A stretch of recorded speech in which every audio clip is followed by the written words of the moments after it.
they keep coming, Ayaz. These young breakout Indians keep coming. And Priyansh Arya is the latest name on that list. The 24-year-old from Punjab has made a 40-ball 100 to give CSK their fourth loss in a row, and we'll come to that a bit later. But let's talk about the innings first. Now, it was a blistering knock, and he might have had luck on his side, but he made sure to keep the pace of the innings high because wickets were tumbling at the other end, and it could have been they could have been bowled out easily. So he stood there, he made that 100, and he may not have the technique yet to get a call up to the test side anytime soon, but he is part of this growing breed of young Indian hitters who are specifically playing the T20 format as it's supposed to be played. So what did you make of that innings? Well, I think it was an enthralling innings, and it was also very attractive to watch because you mentioned that technically you might always have some cudgels but this is the T20 format, so there'll be hits and misses obviously. But I think the sound of the ball on the bat when he was hitting it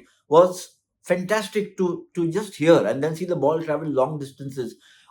In many ways, very similar to what we saw of Abhishek Sharma last season. Another left-hander, just so self-assured, so confident of what he was doing. Abhishek has been struggling this year, so in that there is already a bit of a kind of a signal or a warning to young Priyansh that when the going is good, make the most of it, and then try and improve from there. But what we saw, and he's threatened that in the first, a few other innings this season already. But this was quite spectacular. I just think it already CSK were pretty much in the dumps, and he just put them further into a hole.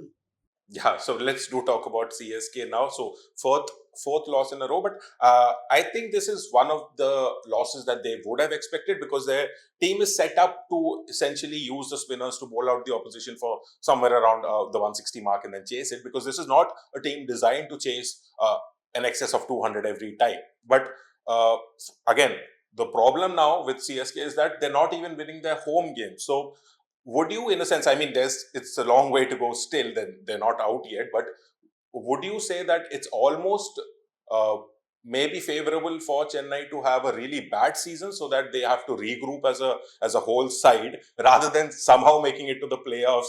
And like last time also, they almost made it to the playoffs, and if they do that, there might be this strategy to keep continuing to play like it's 2010. No, I think, look, I mean, at the end of the day, really, they have to reach the knockouts. That's what every team is aspiring to do.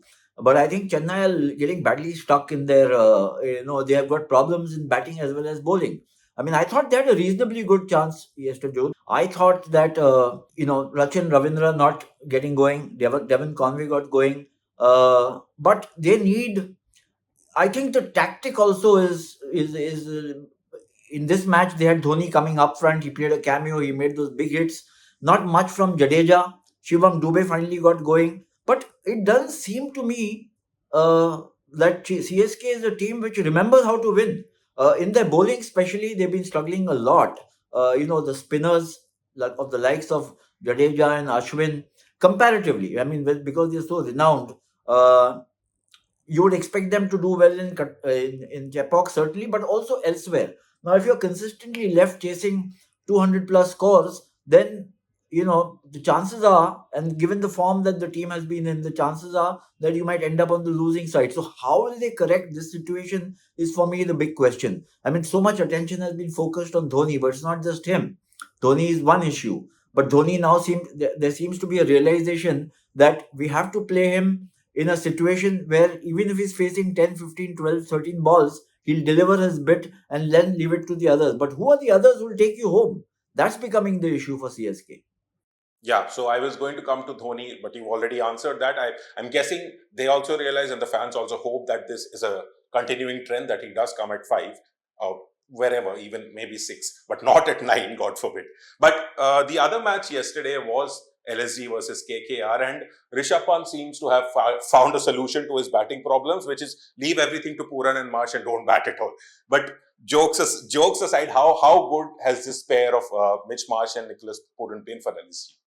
Yeah, but I think he has to be prepared to come and play the Puran Marsh kind of a knock sooner rather than later, because see, the law of averages can catch up with Nicholas Puran or Mitch Marsh or Lucknow Super Giants. I think you must give a little credit to the bowlers. They held their nerve against the onslaught from the the KKR batting lineup. I think KKR also kind of muffed things up a bit. Rinku Singh left without deliveries to play towards the end. I mean, they were what, just about a blow away from winning the match, to lose by 4 runs. Pretty much like what happened to Mumbai against Bangalore the other night at the 1K day. They got so close and then they, so close yet so far kind of a story. So I think Andre Russell, Rinku Singh, in this kind of a situation, you have to be a little more dynamic. When do you start that no holds barred aggression? Who do you send up when? When does the batsman in the middle start taking that call that I have to now go hell for leather? These were things that I thought showed up in, not to the advantage of KKR but to their disadvantage. So LSG have kind of moved ahead of KKR in the exchanges in the match, and I think also on the table. But it's been, in a sense, what we are seeing is at least close matches that are happening now. Even the Chennai versus Punjab match wasn't one-sided. Yes, Punjab won.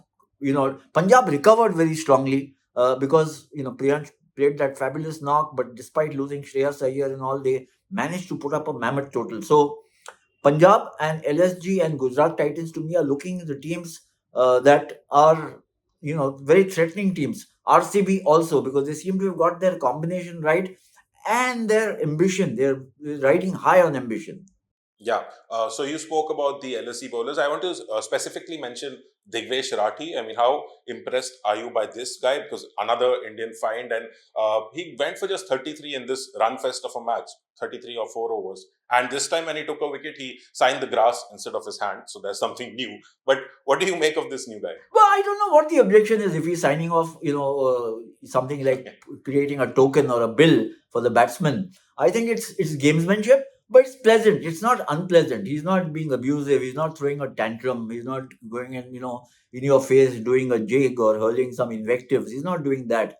I think it's quite good. I mean, we've seen. I don't know, Anirudh, you're a very young man, but I mean, when you saw bowlers like Dennis Lilly in his pomp even appeal. I mean, it was to put the fear of God in not just the batsmen but also the umpires. So I think that young Rathi is actually, you have to appreciate what he's doing. He's a Sunil Narayan clone in that sense. He sees him as his hero and he's bowling superbly with great control. And he's picking up those wickets. He's bowling really well in the middle overs. And that's what is helping his team enormously. Yeah, so that's it. So tonight's match is GT versus RR. One of the teams you said is looking good is GT. So we'll come back to you after the next batch of matches. So that's it for this episode of Sports Room. We'll see you next time. Thanks, Anirudh. I think this is going to be a roller coaster ride this season, because there's so many things going up and down constantly. So we'll catch up soon.